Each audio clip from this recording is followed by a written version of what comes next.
Hello, this is Nick Holland with Information Security Media Group, and I'm joined today by Anthony Cardoza, who is the North American Business Unit Director for XTN Cognitive Security.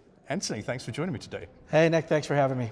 Great. So you're doing a session today at our summit talking about, again, some of the things related to digital services for customers and some of the risks that are inherent there. So I mean, in terms of today's businesses, what are the biggest risks that they face when it comes to, again, digital services for consumers?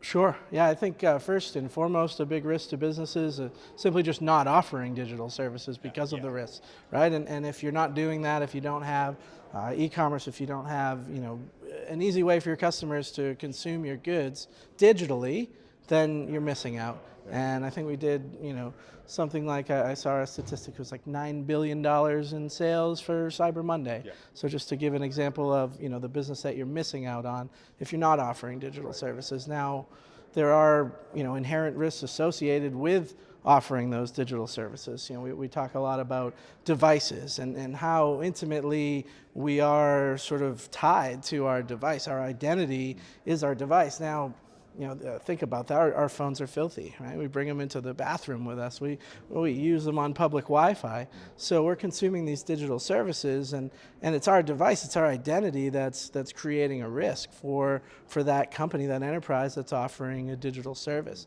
So really, from our perspective, I think the users are probably the biggest risk. Yeah.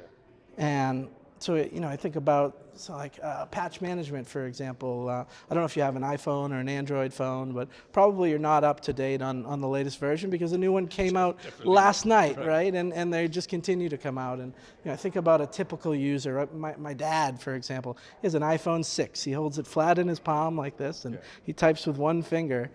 He's not patched and updated, so his phone is potentially vulnerable. Yeah.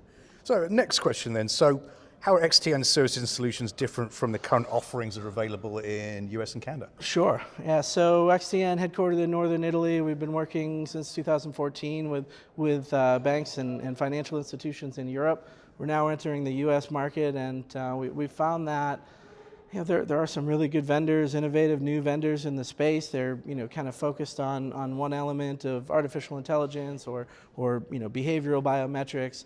There are some legacy vendors in the space, and I won't name any names because some of them might be here today, but they've kind of rested on their laurels a bit, and maybe are not innovating quite as much. And I would say the biggest differentiator for XTN solution really is our open architecture. So a lot of these solutions today, they want you to buy everything from them. And if you don't, then interoperability, you're going to just spend double or triple your initial software investment just to get the interoperability with your existing tool sets. And so from our perspective, we're kind of looking to do a little bit of the democratization of security, in that we don't think that's fair, we don't think that's right. And if there's a component of our solution that your organization can benefit from, we don't think that you should have to take millions of dollars of investments and throw it out the window just to get our tool. We want to be able to work within your infrastructure and with your existing tool sets. That's very pragmatic. People aren't necessarily, they're not going to just switch to a single solution. There's clearly, in the cybersecurity space, you're working with multiple vendors at any given time. So right. Yeah. So that's kind of been our approach to have an open architecture, to be open to working with other solutions. Your SIM tool, for example, right? If you're collecting data or gathering data with regard to your end user's behavior, you should be able to easily port that over to a SIM tool and visualize that. So last question, which I think is actually very pertinent, not just to XTN, but also, just security in general, which is with respect to digital consumer-facing services, is there a place where convenient and secure can coexist? Because that's clearly a challenge. Sure, yeah, and historically, it just hasn't existed. You either offered a secure digital service or you offered a convenient digital service, and there really was no middle ground. And I think about some of the technologies that are not as pervasive as they should be. Multi-factor authentication, for example. Users hate it.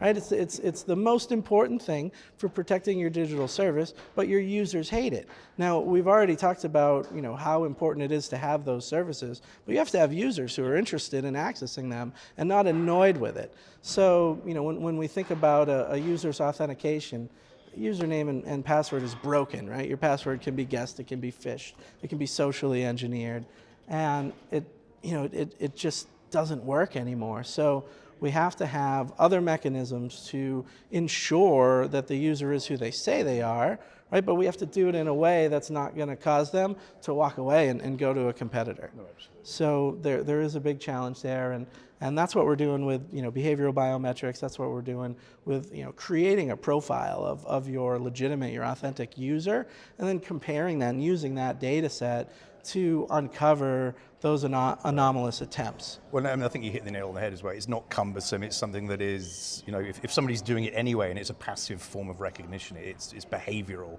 And yeah, a lot of it is retraining the end users. I think a lot of it is, waiting, right, for NIST to update. I mean, they've recommended against SMS for 5 years, 7 years now. And look at how many organizations are still using SMS for the one-time passcode. And that's an insecure channel that's easily phished, easily hacked.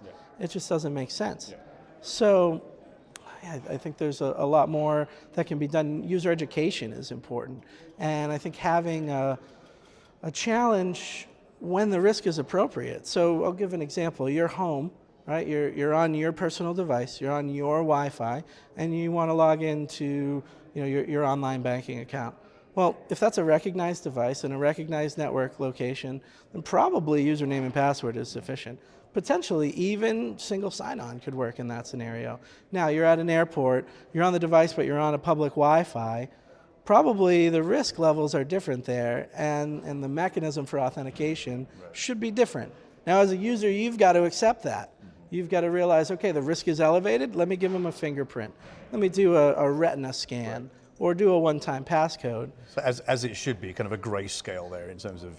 Some of that is having to do with onboarding and education, like any relationship, right? You've got to set the expectations at the beginning, and you've got to outline. If under normal scenarios, we're just going to have you authenticate with username and password. If you're going to wire transfer $10,000 to an account that you've never interacted with before, maybe a fingerprint isn't such a big deal there. Yeah. And it's in your best interest, but it's also to protect the brand and the enterprise that you're interacting with. Yeah. Well, so there's a binary there. Absolutely. Well, Anthony, great chatting with you today. Looking forward to your session. That's Anthony Cardoza of XTN Cognitive Security. And for Information Security Media Group, I'm Nick Holland.